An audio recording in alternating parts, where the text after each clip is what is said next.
Hey guys, Carell Cooper here with On the Black, and I'm joined by Dave Doyle of Mets Report for our weekly chat. Hey Dave, how you doing? Great. We have some wins to talk about finally. That we do. The team has won 4 in a row, and I don't think we could have asked for a better weekend. You know, they sweep the Diamondbacks. Now again, it is Arizona, but they sweep Arizona. They score a lot of runs. Not only do they score a lot of runs, they hit a lot of home runs. I believe they hit either 6 or 7 in this series. And the starters went deep into every game. You know, K-Rod got some saves, and, you know, they played really well this weekend. Yeah, and I think, the biggest thing that really jumped out to me is, and it's great to see home runs and great to see Jason Bay actually hitting the ball, Yeah. and all of those things are good. But what I was really impressed with was Mike Pelfrey having a good game. Boy, they needed him to start doing something really badly. Really badly. And the other thing was John Neese having a good game and getting deep into a game too. So those were the things that really jumped out as the most important to me. Yeah, and it's no coincidence, in my opinion, that they started playing well when the starting pitching started to show up there. So, you're going to go as far as your starting pitching takes you in this league, and this weekend I think was a good example. They've been struggling up to this point, and they got good starting pitching every day, and they were able to put some wins on the board, so that was good. Yeah, and just, without Johan Santana, boy, they need these guys to really do something in the rotation, or it's going to be a long, long season. Right. And so, as we were talking about before I hit the record button, Chris Young's going to be, taken off the DL. I believe he's going to pitch Tuesday. In order to make room for him, the Mets sent down DJ Carrasco, who wasn't pitching well, and are going to move Dillon G into the bullpen. And although it might be a little bit of a surprise, I kind of like that move. I mean, Carrasco, he's been struggling.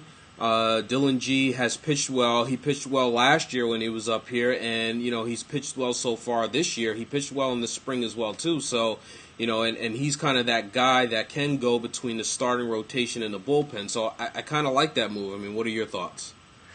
I think it's just another evidence that Sandy Alderson just is not married to these guys.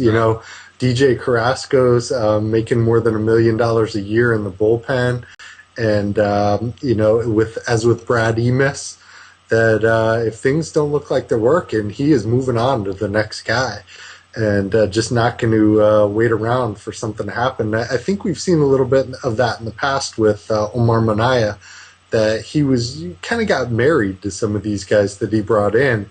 And even when they weren't performing well, they were going to run them out there every day.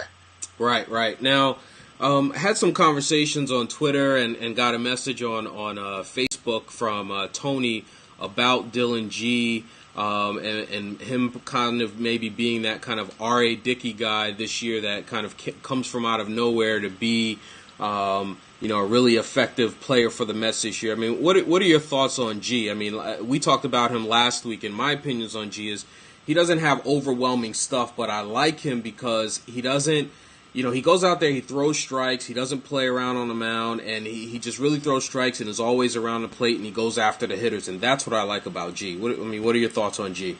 Yeah, I think that pretty much sums it up in a nutshell, that he's got really good control, and, I think his fastball is in the 88 to 90 range generally, and that's good enough. I mean, as we talked about last week, there's so many pitchers out there that did not have tremendous fastballs that were really, really successful in their careers, and that having a great fastball does not make you successful automatically. And the evidence that we talked about last week was Bobby Parnell. I mean, he can't get anybody out. He's falling apart on the mound. He had a meltdown this week with the balk with the guy on third. So, I'd rather have a guy like G who's got it all together, and, he seems to have a plan when he's out there and understand what the situation is. I really, really like what he brings to the team, and I'm excited to see what he can do. And, Chris Capuano had a really good start this week, too. So he got deep into a game, so it doesn't look like anybody at the moment is in the rotation is really faltering where G could pick up the pieces for him. But I'd like to see G stay with this team. I like what he's doing. Yeah, same here. And another comment on the Facebook fan page, and this one's from Anthony, and he says, could Jason Bay really be the X factor? My thoughts on that, I don't really consider Jason Bay an X factor. He's someone on this team that he has to play well in order for this team to do well. And, him coming back into the Mets lineup and plugging him in that fifth spot really, in my opinion, changes the dynamic of the lineup. Pagan's out right now, but when he comes back, he can move back into the second hole. It really kind of lengthens that lineup and really makes that the middle part of that lineup with Wright and Beltran and Bay and Davis really tough to navigate for an opposing pitcher. So, and I don't think there's any coincidence that the Mets are 4-0 since Bay's return because they are scoring runs. So, what are your thoughts on Bay and kind of what do you expect from him this year? Well, I mean, we got to be expecting, I think he's making $16 million this year. So when you have a $16 million corner outfielder, you're expecting big things. Right. And, you just got to hope that last year was an aberration. And I'm not talking about the injury; those things happen. But before he got injured, boy, he was awful. He was an automatic out really last year. So you just got to hope that was an aberration.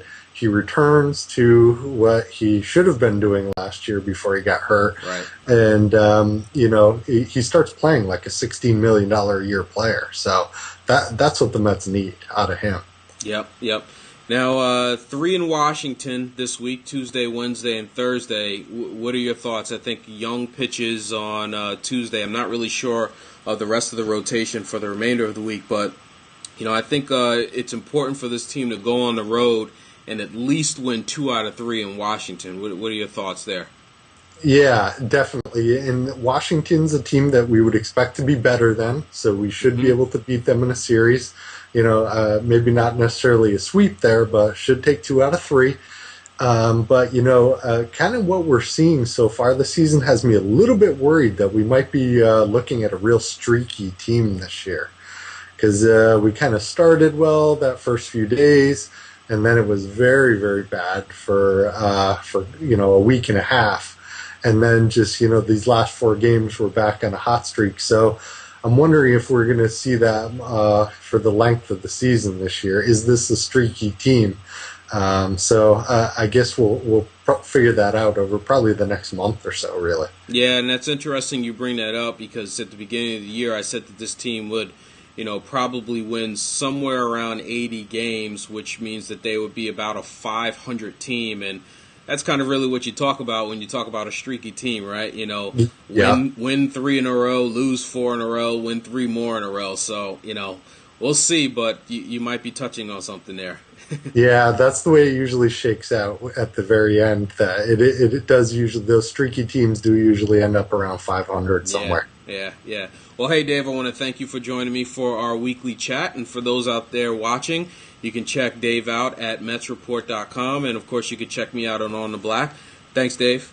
Thank you.